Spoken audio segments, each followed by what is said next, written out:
안녕하세요. 자, 우리 이제 X파일 보도록 할게요. 자, 첫 번째 문제입니다. 자, 예제 1번이죠. 특별권력관계예요. 특별권력관계 물어볼 때는 항상 이런 식으로 문제가 나옵니다. 자, 경찰서장 갑은 임명권자 을로부터 직위해제되었다. 갑은 소청심사위원회에 의뢰의 직위해제 처분에 대한 심사를 청구하였으나 받아들여지지 않자. 자, 항고소송을 제기하려고 한다. 이렇게, 자, 직위해제 처분도 자신의 의사에 반하는 불리한 처분이고요. 이렇게 공무원이 징계받았거나 또는 자기 의사에 반하는 불리한 처분을 받았을 때에는 바로 법원으로 가면 안 되고 반드시 행정심판부터 거치셔야 됩니다. 그래서 여기도 소청심사를 먼저 거쳤어요. 그러고 이제 항고소송을 제기하려고 합니다. 항고소송을 제기함에서 갑이 경찰공무원이라는 신분으로 인해 발생할 수 있는 제약사항을 검토하라. 결국 제약사항을 검토하라는 얘기는 사법심사 가능성을 검토하라는 얘기입니다. 그래서 공무원이라는 신분으로 인해 사법심사 못 받는 거 아니냐 이렇게 나오면 항상 우리가 특별권력관계를 써주시면 되는 부분입니다. 전형적인 문제의 틀이에요. 그래서 뭐 사례가 처음에만 도대체 뭘 쓰라는 건지 모르겠는데 이거 뭐 처음 시작하는 사람 모두 다 똑같고요. 결국 반복하다 보다 보면은 뭘 써야 되는 건지 문제만 봐도 이제 딱 알 수 있는 부분입니다. 이것도 마지막 줄만 딱 보면은 경찰 공무원 신분 때문에 항고소송 제기하는데 뭐 방해되는 거 아니야? 바로 그냥 특별권력관계를 써달라는 얘기예요. 자, 쟁점으로 들어갈게요.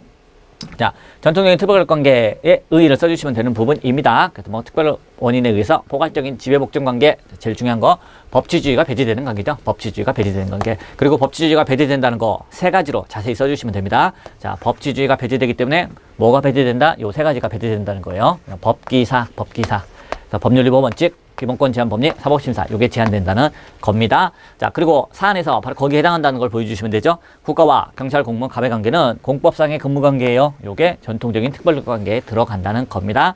그래서 결과적으로 공무원이라는 신분 때문에 사법심사가 가능한지 안 가능한지 요게 문제가 된다는 거예요. 자, 그래서 2번 특별관계 인정 여부, 즉 사법심사가 가능하냐 마느냐 부분을 봐주시면 되는 부분이죠.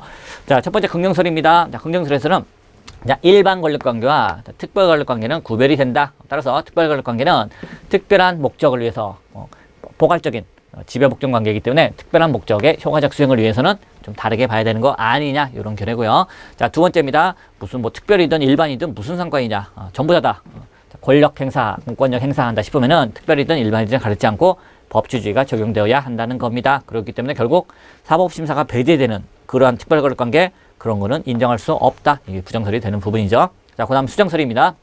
자, 수정설은 이제 둘로 나누는 거죠. 그래서, 자, 기본관계, 경영수행관계 둘로 나누겠다는 겁니다. 기본관계, 매우 중요한 관계, 경영수행관계는 좀 덜 중요한 관계죠. 둘로 나눠가지고, 자, 중요한 부분에 있어서는 사법심사 통해서 구제를 해주겠다. 주로 이제 요게 직위해제라든지 징계를 얘기하고 있는 거죠. 경영수행관계, 단순한 뭐 직무 지시, 명령 이런 거에 대해서는 사법심사 안 하겠다. 그래서 둘로 나눠가지고 자, 후자의 경우에 있어서는 특별관계를 인정하겠다. 이런 견해죠. 자, 그 다음으로 판례 볼게요. 자, 우리 판례는 직위해제부터 시작해서 뭐 모든 공무원이 받는 징계, 그밖에 인사상 불이익에 대해서 다 사법심사를 하고 있습니다. 그리고 자, 서울교대에 다니는 학생과 자, 서울교대와의 관계도 마찬가지로 똑같이 전통적인 의미의 특별관계에 해당하고요. 자, 이 부분에서 우리 판례는 전통적인 의미의 특별관계를 인정하지 않았습니다. 예, 사법심사를 인정했다는 얘기죠. 그래서 그 판례로 자, 서울교대 학장의 퇴학처분 써주시면 되고요. 뭐 요 외에도 뭐 엄청나게 많은 특별관계라고 할 수 있는 교도소에 있는 재소자가 교도소장을 상대로 소를 제기했다든지, 아까 흔히 나오는 것처럼 공무원이 자신의 인사권자에 대해서 직위해제 처분이나 징계 처분에 대해서 소를 제기한다든지, 학생이 교대 학장에 대해서 소를 제기한다든지 이런 부분에 있어서 다 그분의 사법심사를 인정하고 있습니다. 자, 검토입니다. 자, 실질적 법치주의에 따라 사법심사는 다 가능하다고 봐야겠죠. 그래서 전통적 특별관계는 인정할 수 없다는 겁니다.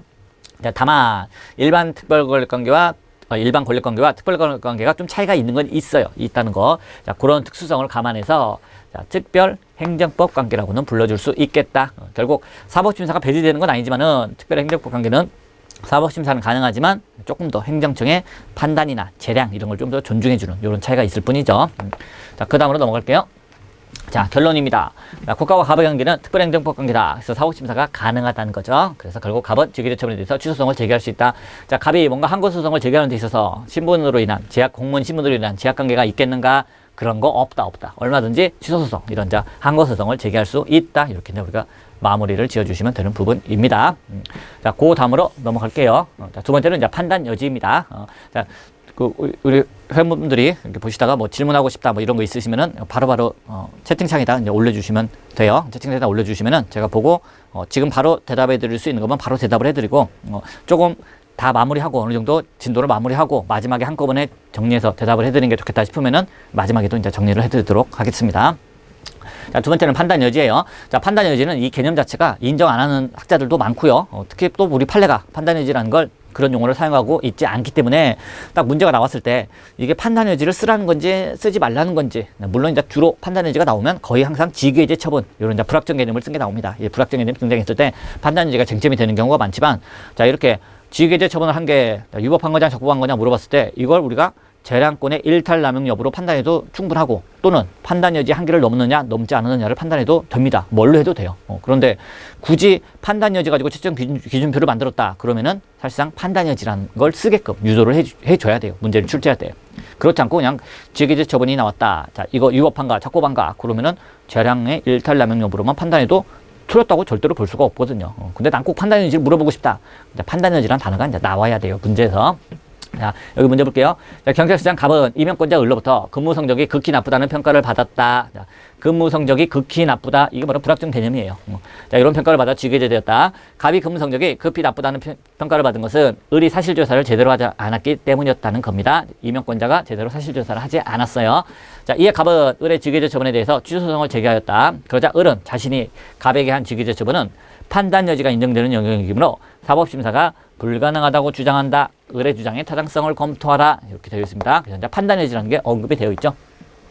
단순히 뭐 취소소송을 제기하였다. 그러자 을은 자신이 갑에게 한 직외제 처분은 적법하다고 주장한다. 뭐 타당성을 검토하라 하면은 적법인지 유법인지는 재량권의 일탈남용으로 검토할 수도 있어요. 근데 여기서 판단 여지라는 용어를 썼고, 판단 여지가 인정되는 영역이니까 사법심사가 불가능하다고 주장하니까 여기에 대해서 우리가 검토를 하시면 됩니다. 과연 판단 여지가 인정되는 영역에 해당하는지, 그래서 사법심사가 불가능한 것인지 봐주면 돼요. 결론적으로 사실조사를 제대로 안 했기 때문에 판단 여지가 인정된다 하더라도 그 한계를 넘어선 것이고, 따라서 사법심사는 가능합니다.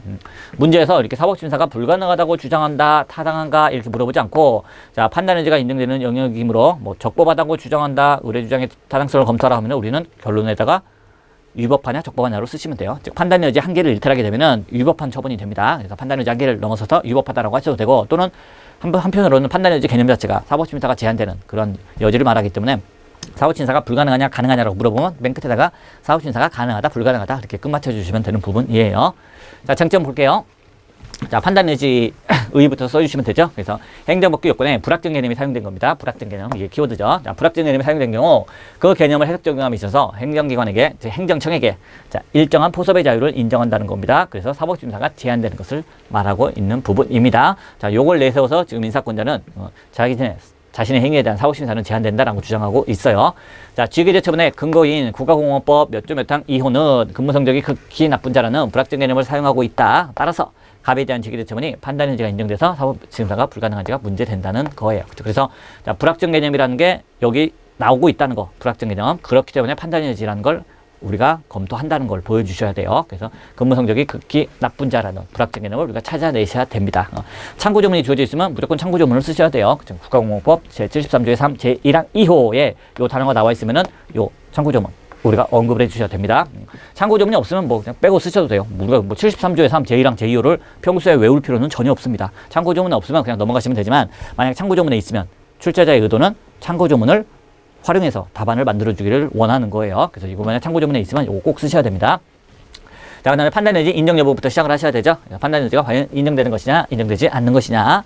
자, 첫 번째 학설입니다. 긍정하는 견해죠. 자, 재량과 판단 여지는 구별이 된다는 거죠. 그래서 별도의 판단 여지라는 걸 인정을 해주자는 거죠.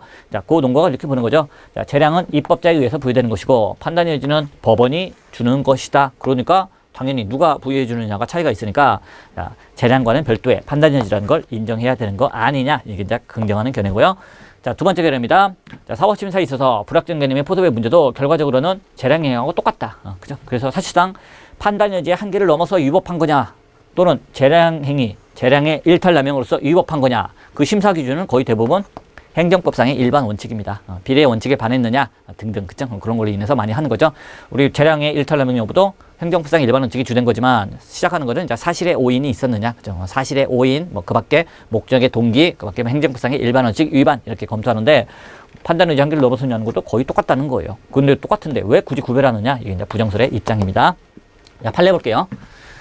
자, 우리 판례 뭐 감정평가사 시험 불합격 사건도 그렇고 판단 여지가 문제될 수 있는 사건들에서 항상 이런 입장을 취하고 있습니다. 자, 어디까지나 불합격 개념을 쓴 거, 그 불합격 개념에 해당하는지 안 하는지 그 판단에 대해서는 행정청에게 맡기겠다는 거죠. 그래서 자, 그 정책적 판단에 맡길 것 따라서 행정청의 전문적 기술적 판단을 최대한 존중하겠다는 겁니다. 존중하겠다. 하지만 존중할 수 있는 그 범위를 넘어서면 그 판단 여지 한계를 넘어서면은 그때는 위법해요. 위법해. 근데 위법한데 그때 판단 여지 한계를 넘어서 위법하다는 표현을 쓰지 않고 우리 판례는 재량권의 일탈남용으로서 위법하다 또는 판단 여지 한계를 넘지 않는 경우에는 재량권의 일탈남용에 해당하지 않는다라는 식으로 결론을 내고 있습니다. 그래서 그 판례는 판단 여지라는 용어를 사용하지 않는다는 점. 하지만 판단 여지를 인정하자는 견해에서 주장하는 것과 마찬가지로 최대한 그 행정청의 전문적 기술적 판단을 존중해 주기는 한다는 거. 그래서 결국 판례를 표현할 때는 판단 여지를 인정하자라는 학자들이 좋아하는 표현들. 판례도 이런 표현을 쓰고 있구나. 근데 한편으로는 판단 여지를 부정하는 것이 판례다라고 주장하는 학자들의 입장. 결론적으로 판단 여지라는 용어는 쓰지 않잖아. 재량권으로 판단하고 있잖아. 이런 거 같이 언급해 주시면 되겠습니다. 자, 검토해 볼게요. 자, 법률권의 포선 문제, 즉 요건의 문제, 그리고 효과의 문제 구별해야 되는 거 아니냐. 그러니까 결국 효과의 문제가 재량이죠. 뭐뭐 할 수 있다, 할지 말지 재량. 그리고 뭐뭐에 해당한다면 뭐뭐에 해당하는 거. 그게 굉장히 불확정 개념으로, 그죠? 근무 성적이 뭐 현저히 부적합하다, 근무 성적이 부족하다, 뭐 그쵸 등등등, 극히 나쁘다 등등등. 자, 이런 표현들은 앞부분 요건에 해당하는 거 아니냐. 그게 바로 판단 여지다. 그래서 우리는 긍정술이 타당하다. 구별하는 것이 타당하다. 이렇게 보시면 되겠습니다. 자, 그 다음에 이제 인정범위 볼게요. 자, 판단 여지가 인정되는 거 다다닥 써주면 되죠. 그래서 자, 구비예정 써주시면 됩니다. 구속적 가치평가, 자, 비대체적 결정, 구비예정, 예측적 결정, 행정정책적 결정, 이 네 가지를 써주시면 되고요. 자, 그 한 개도 뭐 일절사고 써주시면 됩니다. 그래서 뭐 일단 일반 원칙, 행정법상의 일반 원칙에 위반되어서는 안 되고요. 자, 절차 다 지켜야 되고요. 그리고 자, 사실관계 제대로 확정해야죠. 그 밖에 이제 구성도 제대로 되어야 됩니다. 이제 인정범위, 인정한계. 다사삭 쉬지 말고 써주시면 됩니다. 자, 그 다음으로 넘어갈게요. 자, 결론입니다. 결론. 결국 여기서는 사안의 해결 부분. 자, 쟁점이 하나면은 사안의 경우 쭉 쓰고 그 다음에 결론 쓰고 따로 하셔도 되지만은 내용이 겹칠 수도 있어요. 겹칠 수도 있기 때문에 그냥 사안의 경우에다 결론까지 한꺼번에 넣어서 한꺼번에 써주셔도 무방한 부분입니다. 또는 마지막 결론 부분만 따로 떼서 따로 별도 목차로 만들어도 되고 쟁점이 하나인 경우는 어떻게 쓰셔도 뭐 상관없는 부분이에요.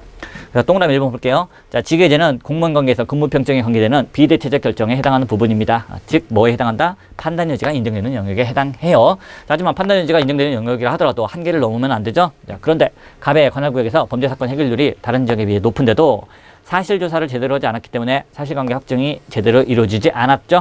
1절 4구 444 이게 한계를 넘어선 부분이죠. 따라서 판단 여지 한계를 일탈한 것이다. 결과적으로 갑에 대한 직위제 처벌은 자, 판단 여지가 인정되는 영역이기 때문에 사법심사가 불가능하다.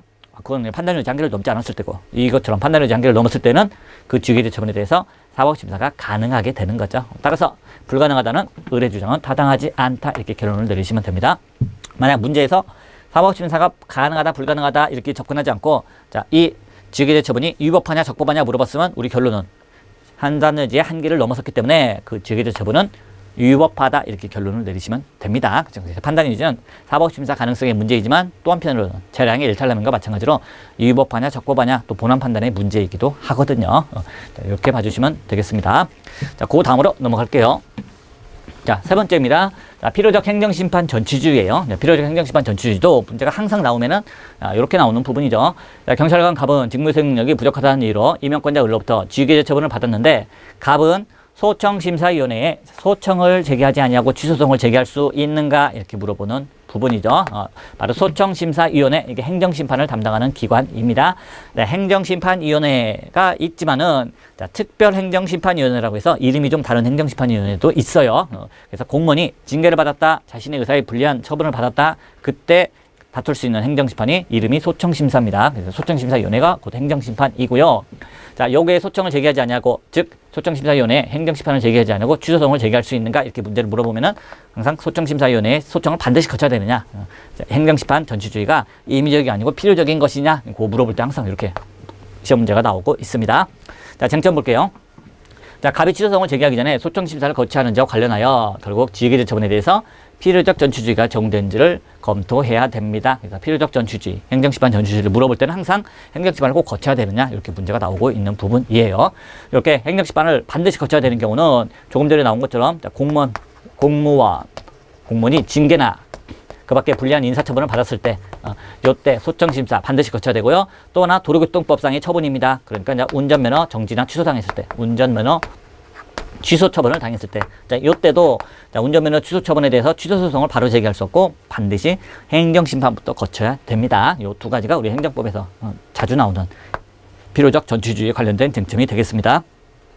자, 그래서 여기 2번 보시면, 자, 필요적 전취주의 적용 여부죠. 자, 필요적 전취주의 문제 물어보면은 항상 우리 조문을 활용해 주셔야 됩니다. 우리 시험 문제 참조 조문이 반드시 실릴 거예요. 그래서 평소에 외울 수는 없고, 참고 조문이 실립니다. 그러면 그 참고 조문을 활용하시면 돼요.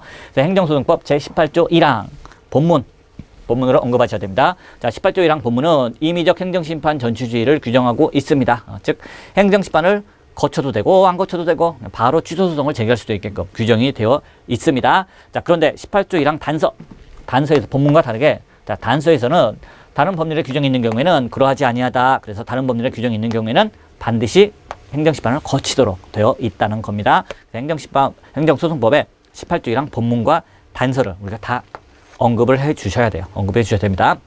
자, 그리고, 자, 그렇다면 과연 다른 법률 규정이 있는 것이냐 없는 것이냐, 역시 참고조문을 활용하셔가지고 국가공무원법을 찾아내셔야 됩니다. 국가공무원법 제16조가 제75조에 따른 처분 등에 의한 관한 행정소송은 소청심사위원회의 심사결정을 거치지 아니하면 제기할 수 없다라고 규정을 하고 있습니다. 즉, 다른 법률인 국가공무원법에서 명문으로 규정을 하고 있는 거죠. 행정심판 꼭 거치고 와라. 소청심사 꼭 거치고 와라. 이렇게 규정이 되어 있습니다. 자, 그리고 75조에 따른 처분이라고 되는데 75조에 따른 처분이 직위계제가 들어가느냐? 역시 참고조문을 활용하시면, 자, 75조에 직위계제가 또 들어있어요. 그래서 이제 직위계제 처분은 75조에 따른 처분이 맞고 75조에 따른 처분은 소청심사를 반드시 거쳐야 되고, 그렇게 하라고 국가공무법에 규정이 되어 있으니까 결과적으로 반드시 거쳐야 되는 경우가 됩니다. 그래서 동그라미 4번. 따라서 직위계제 처분은 필요적 전취주의가 적용되는 경우이므로 이를 다투기 위해서는 원칙적으로 소청심사를 거쳐야 된다. 자, 원칙적으로 예외가 있어서 그래요. 예외가. 즉, 다른 법률에서 국가공무원법에서 반드시 소청심사 먼저 거치라고 했다 하더라도 예외에 해당하면 또 안 거칠 수도 있습니다. 그래서 우리가 항상 필요적 전취주의 문제를 물어볼 때는, 자, 행정소송법 18조 1항 본문과 단서를 언급해주고, 단서에 따라서 다른 법률의 규정이 있냐 없냐, 자, 관련 법령을 찾아서 국가공무원법 16조를 찾아내주고, 거기서 끝날 게 아니라 한 번 더 살펴봐야 되는데, 그게 이제 다음 목차입니다. 예외에 해당하는지 안 하는지를 한 번 더 보셔야 돼요. 자, 그래서, 자, 행정소송법 18조 2항과 3항이 규정되어 있다는 겁니다.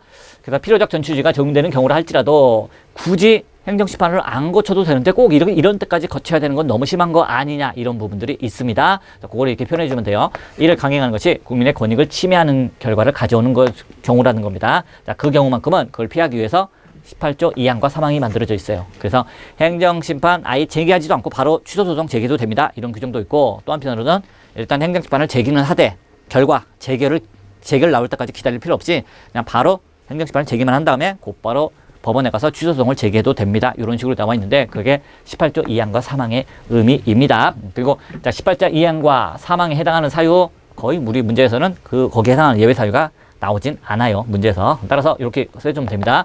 예외 규정을 두고 있는데 사안에서는 소청심사를 거치지 않아도 될 특별한 예외 사유, 즉 18조 2항과 3항에서 나와 있는 그런 예외 사유를 찾을 수 없기 때문에 결국 18조 1항 단서에 의해서 소청심사를 반드시 거쳐야 한다. 이렇게 마무리 지어주시면 되겠습니다. 그러니까 이 부분을 빠뜨리지만 않으시면 돼요. 다른 법률에 의해서 국가공무원법 제16조에 의해서 소청심사를 반드시 거쳐야 되는 건 맞는데, 그런 경우라도, 즉 다른 법률에서 반드시 거치라고 하는 경우에도 예외적으로 안 거쳐도 되는 경우가 있더라. 그 조문이 있다는 거, 18조 2항과 3항이 있다는 거, 물론 참고조문에서 찾아내셔야 돼요. 내가 그걸 알고 있고, 그런데 이 사안에서는 그 예외는 해당하지 않으니까 결국 꼭 거치면 된다. 이렇게 이제 봐주시면 되겠습니다. 자, 결론이에요. 가번 소청심사위원회는 소청을 제기하지 않고 직위계제 처분에 대한 취소소송을 제기할 수 있느냐 없느냐, 없다 반드시 거쳐야 된다. 이렇게 이제 마무리를 지어주시면 되겠습니다. 자, 그 다음으로 넘어갈게요. 자, 이번엔 이제 임용행위의 법적 성질입니다. 임용행위. 자, 공무원 임용행위인데, 공무원 임용행위는 대부분의 경우는 그쵸, 강학상 행정행위로, 강학상 특허 행정행위로 볼 수 있는데, 자, 특이한 그런 공무원 임용행위도 있거든요. 전문직 공무원, 2년짜리, 3년짜리 계약직 공무원 같은 경우는 그 경우는 대등한 지위에서 하는 공법상 계약으로 보고 있습니다. 그 중에 어느 경우에 해당하는지를 찾아내시면 되는 부분이에요. 자, 보시면 4번 경찰 공무원 순간 공개 경쟁 채용 시험에 응시하여 합격하였다. 임용권자인 서울지방경찰청장 을은 갑을 경찰 공무원으로 임용, 신규 채용하였습니다. 자, 위 임용행위의 법적 성질을 설명하라. 네, 임용행위의 법적 성질을 설명하라 이렇게 되는데 결과적으로 행정행위로서 강학상 특허인지 아니면 공법상 계약에 해당하는지 그거 찾아내시면 되는 부분이에요. 자, 쟁점 볼게요. 을을 갑을 경찰 공무원으로 임명한 행위가 공법상 계약인지 아니면 특허로서 행정행위인지 이게 문제가 된다는 겁니다. 그래서 공무원 임명이라는 건 두 가지가 있더라. 공법상 계약도 있고 특허로서 행정행위도 있더라. 이런 걸 우리가 보여주시면 돼요. 자, 2번 볼게요. 자, 공무원의 임명의 의의입니다. 2번. 자, 공무원 임명은 특정인에게 공무원 신분을 부여하는 행위를 말하고 있습니다. 그리고 경찰공무법에서는 자, 역시 참고조문이 나와 있으면 참고조문을 활용하시면 돼요. 참고조문이 없으면은 그냥 굳이 뭐 요 정도 의미에서 끝내도 됩니다만은 경찰공무원법은 좀 임명의 의미가 좀 달라요. 좀 다르게 최근에 법이 개정이 됐습니다. 자, 그러다 보니까 만약 참고조문이 나오면 그 참고조문을 옮겨주시면 됩니다. 그래서 경찰공무원법은 임명을 넓게 정의하고 있다. 참고조문을 옮겨주시면 돼요. 가로 안에다가. 하지만 일반적으로 임명이라 하면은 공무원을 임명하는 의미로 사용되고 있다. 그래서 우리도 임명으로 접근해서 문제를 풀면 됩니다. 자, 다른 공무원법과 다르게 경찰공무원법은 좀 특이하게 임용의 정의를 단순히 임명뿐 아니라 그 밖에 뭐 불이익을 주는 것들, 직위해제부터 시작해서 뭐 해임, 파면, 뭐 온갖 것을 다 임용이라는 용어 안에 넣고 있습니다. 경찰공무원법이 좀 특이한 부분이고 보통 임용은 임명이다. 이렇게 우리가 언급해 주시면 돼요. 역시 이런 두 번째 가운데 있는 표현은 참고조문이 있을 때 그때만 써주시면 됩니다. 자, 그 다음 3번 공무원 임명의 성격이죠. 두 가지로 나뉜다. 자, 일반적인 경우로 보고 그 다음에 이제 특별한 경우, 즉 계약직 공무원의 경우로 나눠서 보시면 돼요. 일반직 공무원의 경우 임명이라는 것은 상대방의 동의를 전제로 행정청이 우월한 지위에서 공무원 신분을 부여한다는 점에서 행정행위가 맞다는 겁니다. 그리고 자, 본래 없던 자, 권리, 능력, 포괄적 신분관계를 설정해주고 있기 때문에 강학상 특허에 해당한다는 점이에요.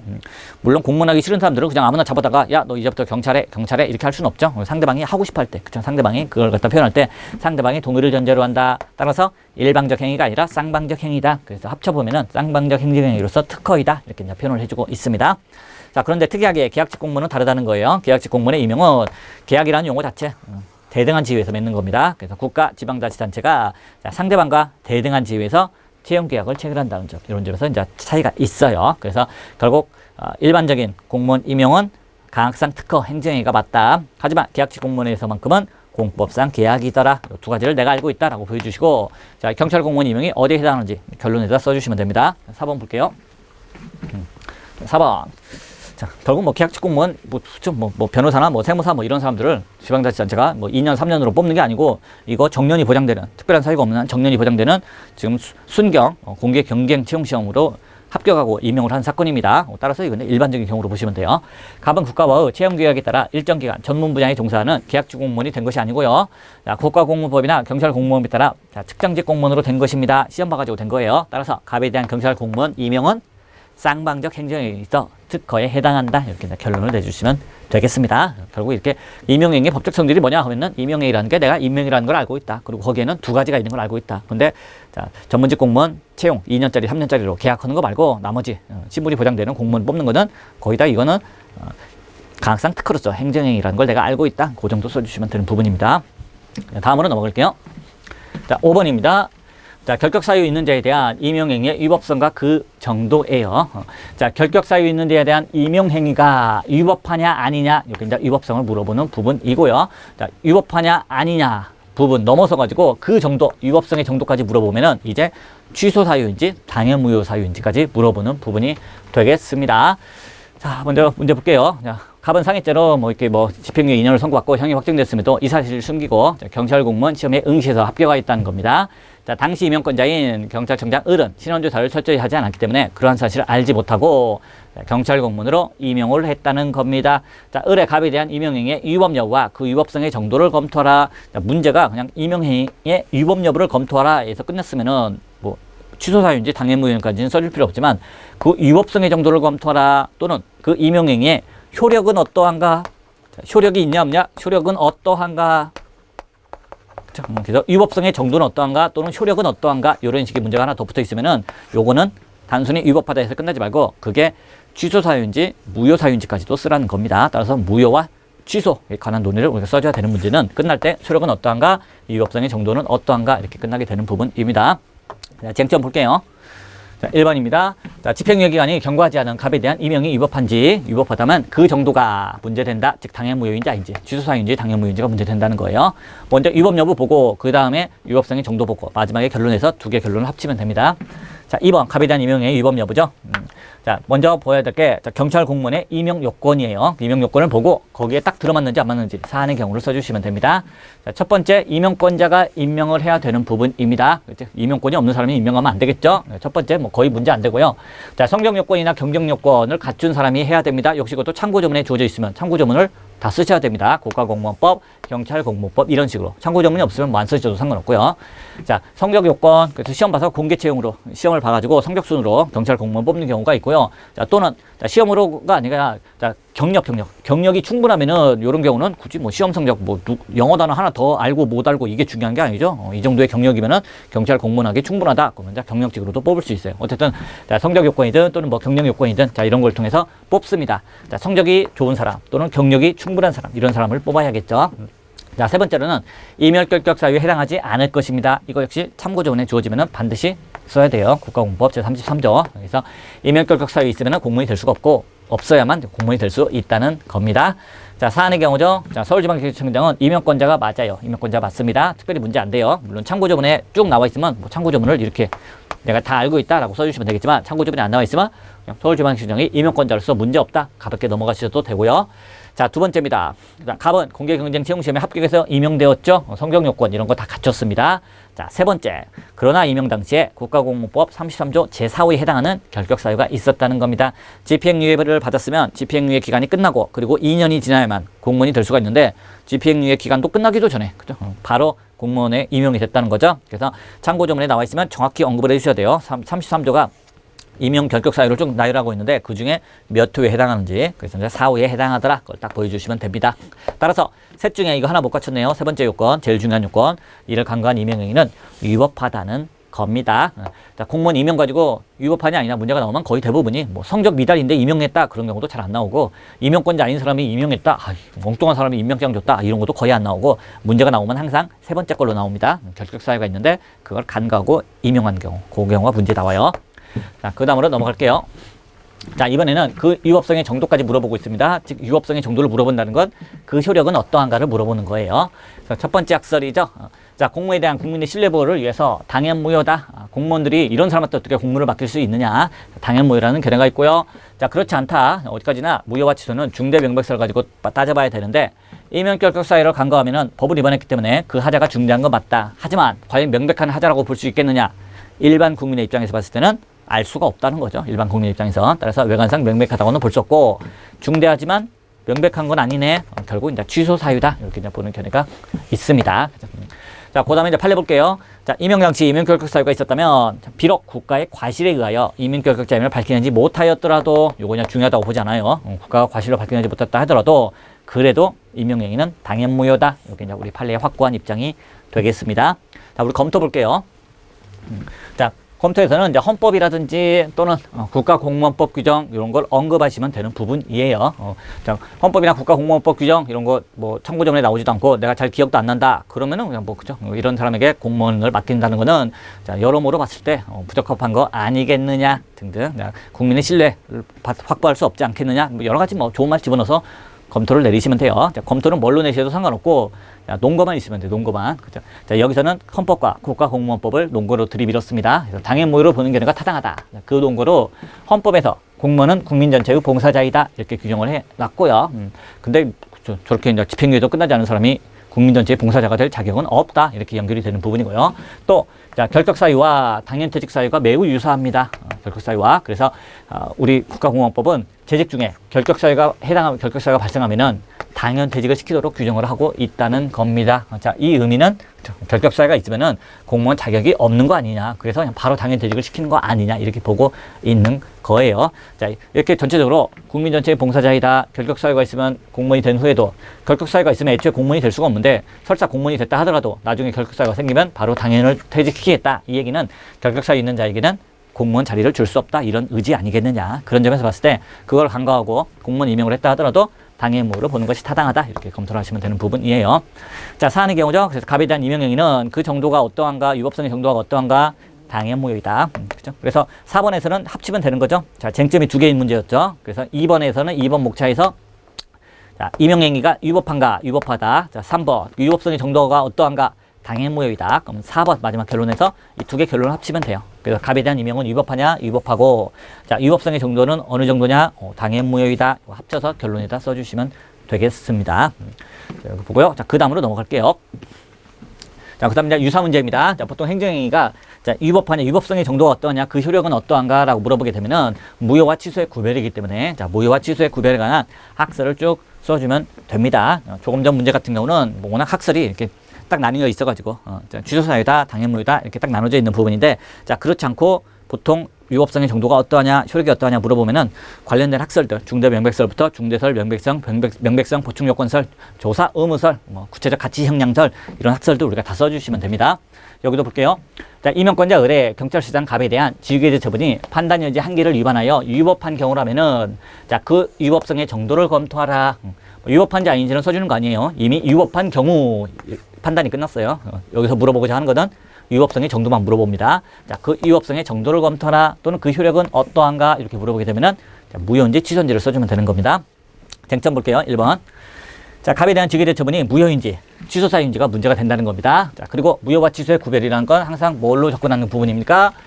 법적 안정성, 구체적 타당성, 비교 형량의 문제라는 겁니다. 그러니까 이제 배점이 작다 싶으면은 짧게 치셔야 되는데 어느 정도 배점이 있다. 근데 무효와 취소 구별 하나만 물어보고 있는데 배점이 좀 된다. 그러면은 최대한 우리가 단문 공부하셨을 때 알고 있는 부분 많이 적으시면 됩니다. 배점이 뭐 하나 물어보면서 배점이 막 10점, 15점이다. 거의 뭐 단문으로 옮겨 적으라는 거나 사실 거의 마찬가지 정도로 많이 적으시면 되는 부분입니다. 그래서 여기서도 그 구별 기준이라는 건 법적 안정성을 중시할 것이냐, 구체성을, 타당성을 중요시할 것이냐의 문제라는 걸 밝혀주시면 되고요. 자, 학설 이름 쭉 써주시면 되죠. 그래서 중대 명백하게 자, 명중을 구조했어야 합니다. 그래서 학설 이름 쭉 써주시면 됩니다. 배점이 상당히 크다. 그러면 단순히 이름만 써주는 게 아니라 이 내용 한 줄씩 더 넣어주시면 되는 부분이고요. 자, 그 다음에 이제 판례입니다. 자, 행정처분이 당연무효가 되기 위해서는 하자 중대하고 명백하여야 한다라고 이제 그래서 기본적으로 중대 명백설의 입장이죠. 그 외에 이제 명백성 보충 요건설을 취한 경우도 가끔 있고 그냥 아예 중대설을 취한 경우도 가끔 있는데 주된 입장, 중대 명백설의 입장이라는 걸 확실히 보여주시면 됩니다. 자, 그 다음에 검토 볼게요. 자, 법정 안정성 권리구제 요청 적절히 조화시키는 거는 내가 볼 때 중대 명백설인 것 같다. 이건 뭐 주장하는 사람에 따라 다 다른데 우리는 그냥 통설 판례인 중대 명백설이 타당하다 이렇게 검토를 하시면 되겠습니다. 자, 결론입니다. 자, 지휘계제 처분의 하자는 판단 여지 한계를 넘은 것이네요. 그렇긴 한데 자, 중대한 하자지만 객관적으로 명백하다고 보이지 않으므로 요게 탈락이기 때문에 취소 사유에 해당한다라고 봐주시면 되겠습니다. 그래서 우리 판례가 취소냐 무효냐 웬만하면 취소 사유로 인정하고 무효 사유는 거의 인정을 안 하고 있습니다. 그러니까 아까 조금 전에 봤던 것처럼 임용결격 사유가 있는 공무원에 대한 임용행위 이거는 우리 판례가 당연 무효를 보고 있어요. 자, 이런 경우 빼고는 대부분은 문제가 나오면 취소 사유에 해당한다라고 우리가 결론을 내리시면 됩니다. 그렇죠? 정확히 여기에 관련된 판례가 기억 안 난다 상관없어요. 그냥 학설 판례 검토 쭉 한 다음에 내가 볼 땐 여기서는 중대하긴 한데 명백하지 않다고 본다. 또는 반대로 중대하고 명백하다고도 본다. 그럼 뭐 무효사유라고 하시면 되고 명백하지 않다고 생각하면 취소사유에 해당한다고 하시면 되고 뭘로 결론 내리든 뭐 우리 마음입니다. 결론은 우리 마음대로 내리시면 되는 부분이에요. 그래서 결국 이 유사 문제에서 보여주는 거는 자, 유법성의 정도가 어떠한가 또는 자, 무효와 취소의 구별 무효인가 취소사유인가 또는 그 효력은 어떠한가 이렇게 물어보게 되면은 기본적으로 이렇게 학설들 이름 쓰면서 학설 판례 검토 무효와 취소에 관한 논의를 우리가 써주시면 되는 부분입니다. 자, 다음으로 넘어갈게요. 자, 이번엔 6번입니다.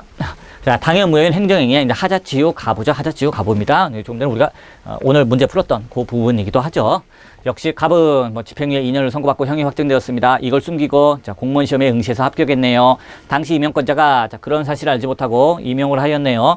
20여 년이 지나고 나서 지변하고 나서 이제 밝혀졌고 임용 취소 통보를 발급했네요. 자, 갑은 병의 임용 취소 통보에 대하여 자신에게 결격 사유가 있더라도 국가가 장기한 방치하에 있으므로 임용의 하자는 치유되었다. 하자 치유를 주장하고 있죠. 갑의 주장이 타당한지 검토하라. 항상 문제에서 뭐라고 주장하고 있고 그 주장이 타당한지 검토하라 하면 딱 그 하나, 주장 하나에 대해서만 검토하면 되는 부분입니다. 그냥 전체를 물어보고자 할 때는 자, 요 부분 임용 취소 통보에 대해서 뭐 다투고 있다 또는 뭐 임용 취소를 통보했다. 뭐가 위법한가 이렇게 물어보면은 위법 사유를 하나씩 우리가 찾아내야 되는데 자, 명확하게 뭐라고 주장하고 있고 거기에 대해서 판단해라. 그럼 딱 그 주장 하나만 우리가 답안에다 쓰시면 됩니다. 자, 역시 가로 안에는 단 결격 사유를 간과한 공무원의 임용 행위는 당해 무효임을 전제로 할 것 그렇게 되어 있기 때문에 자, 결격 사유를 간과한 공무원의 임용 행위가 당해 무효인지 취소 사유인지는 별도로 답안에 써줄 필요가 전혀 없습니다. 다음으로 넘어갈게요. 자, 쟁점이죠. 자, 임용결격 사유가 있더라도 장기간 방치로 인해서 하자가 치유되었다. 결국 이제 하자 치유를 검토하면 된다는 부분이고요. 자, 하자 치유의 의의, 아까도 봤던 부분이니까 그냥 빠르게 넘어갈게요. 자, 그 다음에 하자 치유의 허용 여부 빠뜨리시면 절대 안 됩니다. 학설 판례 검토가 있기 때문에 배점이 많아요. 그래서 하자 치유의 허용 여부에 관한 학설 판례 검토를 빠지지 말고 써주시고요. 자, 그 다음으로 넘어갈게요. 자, 하자치유의 인정 범위죠. 자, 대부분의 경우에 이 하자치유의 인정 범위 때문에 하자치유가 인정 안 되는 경우가 많습니다. 그래서 절차 하자 취소할 수 있는 가변 하자에 대해서만 인정되고 내용상 하자나 자, 그 밖에 당해 무효인 경우 얘는 인정할 수가 없다는 거. 자, 그런데 이 사안에서 임용결격 사유가 있는데 그걸 간과하고 임용한 거는 내용상 하자 한편으로 당해 무효에 해당하기 때문에 하자가 치유될 수 없다. 자, 그래서 결론에다가 정확히 써주면 돼요. 하자가 치유된다고 주장한다. 자, 주장이 타당한가? 하자가 치유될 수 없기 때문에 주장은 타당하지 않다. 이렇게 마무리를 지어주시면 되겠습니다. 그 다음으로 넘어갈게요. 자, 이번에도 뭐 신뢰보호의 원칙이죠. 따로따로 이제 쪼개서 우리가 쟁점별로 보는 부분이에요. 자, 조금 전에 봤던 똑같은 사안이었고, 자, 이번에는 갑이 뭐라고 주장하고 있느냐. 20여 년 동안 경찰 공무원으로서 근무한 자신의 임용과 근무에 대한 신뢰는 보호되어야 한다라고 주장하고 있고요. 갑의 주장이 타당한지를 검토하라. 역시 신뢰 보호 요 관련된 거에 대해서만 답안을 써주면 됩니다. 자, 우리가 오늘 봤던 모의고사는 조금 전에 봤던 쟁점 예제 6과 예제 7을 합쳐놓은 거죠. 그래서 두 가지를 주장을 한꺼번에 했었죠. 그래서 신뢰도 보호되어야 한다는 주장 또 하나 하자가 치유되었다 주장 두 개를 주장합니다. 그럼 이제 두 개를 다 써주셔야 돼요. 두 개를 써주셔야 되는데 자, 하나씩만 물어보면 정확히 우리는 하나씩만 써주면 되는 부분입니다. 다음으로 넘어갈게요.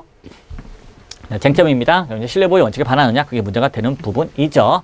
자, 그리고 2번 신뢰보호 원칙의 의의 써주시면 되고요. 자, 요건 써주시면 되고요. 자, 다음으로 넘어갈게요.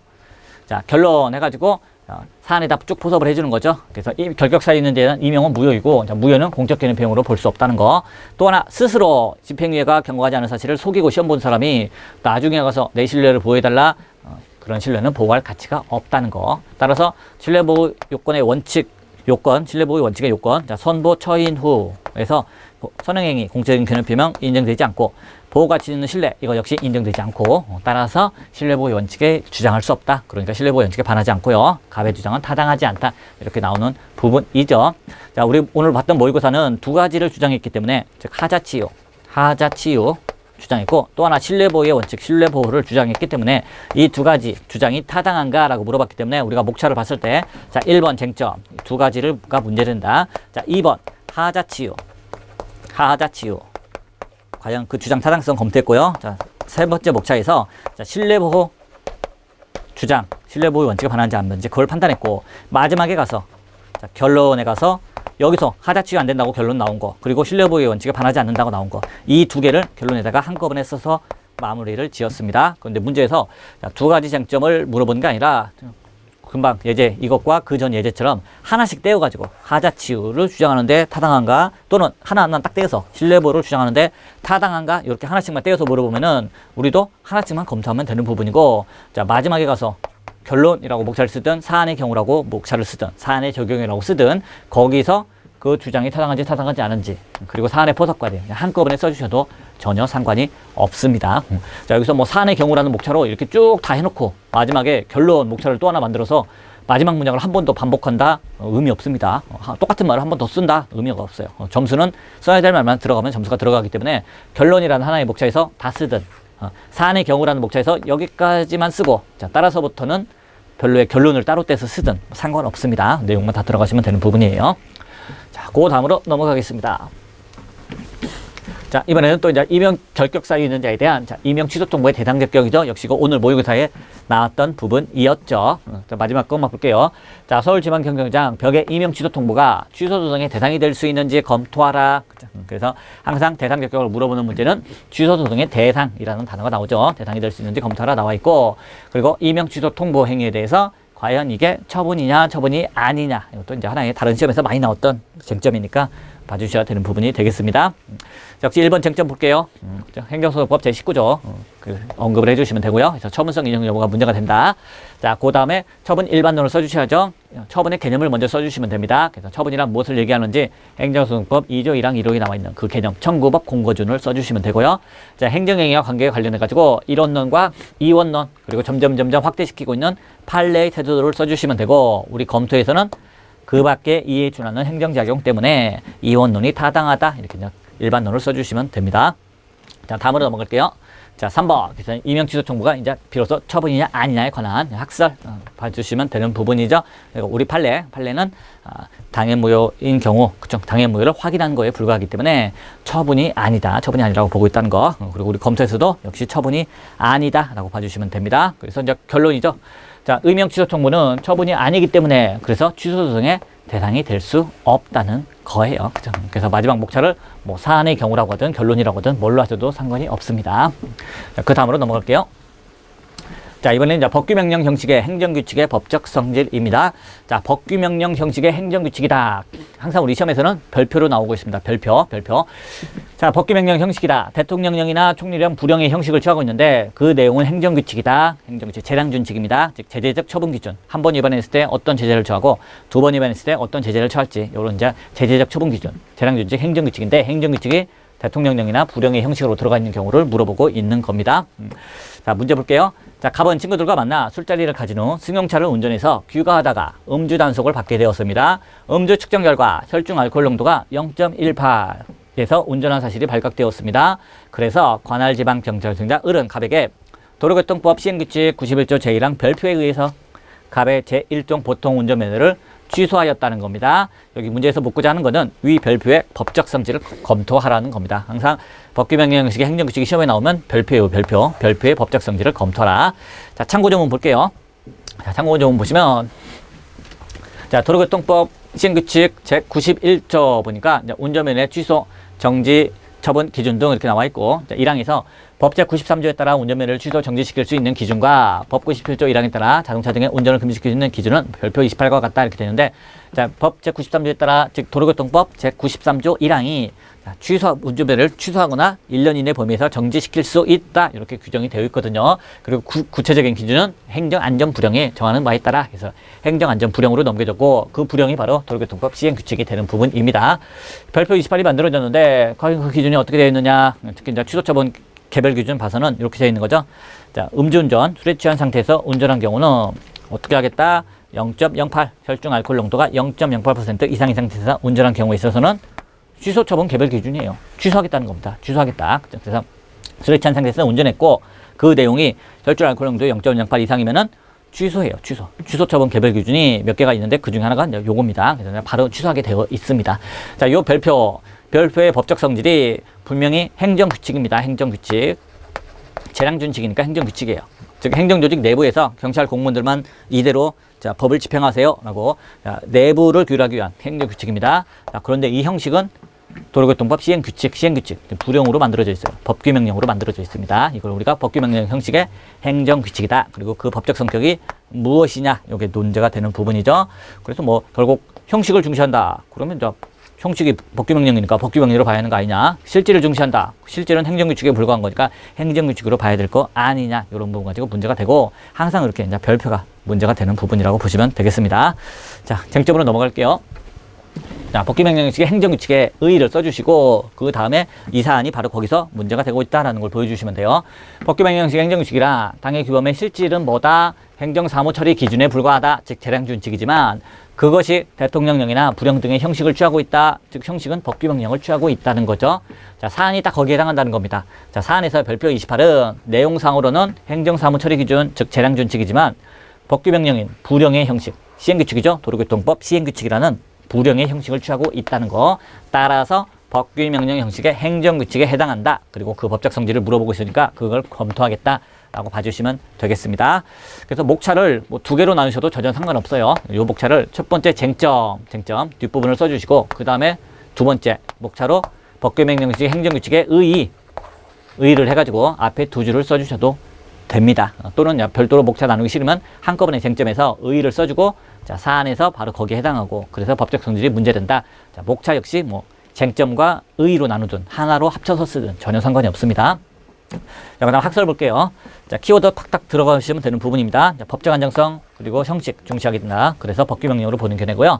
자, 구체적 타당성 또는 뭐 행정의 탄력성, 또 그다음에 이제 실제 이런 단어가 들어가서 행정규칙설 써주시면 되는 부분입니다. 그 다음에 자, 법률의 수권 여부에 따라 구별하는 견해죠. 수권 여부 기준설입니다. 그래서 이제 법률의 수권 유임이 있느냐 없느냐에 따라서 둘을 구별하겠다. 이런 견해까지 써주시면 되고요. 자, 그다음 판례 볼게요. 자, 판례가 중요한 부분입니다. 판례를 정확히 써주셔야 돼요. 그래서 판례 별표가 그 제재적 처분 기준이에요. 이 제재적 처분 기준이 자, 대통령령의 형식인 경우에는 법규 명령으로 보고 있고요. 자, 불형으로 되어 있는 경우는 행정규칙으로 보고 있더라. 자, 다만 대통령령인 청소년보호법 시행령상의 별표는 대통령령이니까 법규 명령으로 보겠다 했죠. 따라서 법규 명령으로 보긴 봅니다. 하지만 행정의 탄력성, 구체적 타당성을 위해서 그 과징금 액수를 최고 한도액으로 보아가지고 재량의 여지를 인정해서 그 별표에서 1,000만 원 과징금 부과라고 돼 있어도 재량껏 100만 원, 200만 원만 부과할 수 있게끔 판례가 이렇게 해석을 해주고 있다는 걸 보여줘야 됩니다. 자, 검토죠. 법규명령 시 행정규칙은 법규명령으로 봐도 충분한 거 아니냐 이렇게 이제 다수설에 따라서 검토를 내렸습니다. 그래서 법제처의 심사라든지 입법 예고, 관보 공고 등 이런 절차적 정당성이 충분히 다 부여되어 있다는 점, 따라서 그 과정을 통해서 국민들이 다 예측할 수가 있다는 거. 그러니까 법규명령으로 보는 게 타당하지 않느냐. 이렇게 보는 부분입니다. 또 한편으로는 판례처럼 왜 대통령령과 불형을 나누는지 이유를 알 수가 없겠다.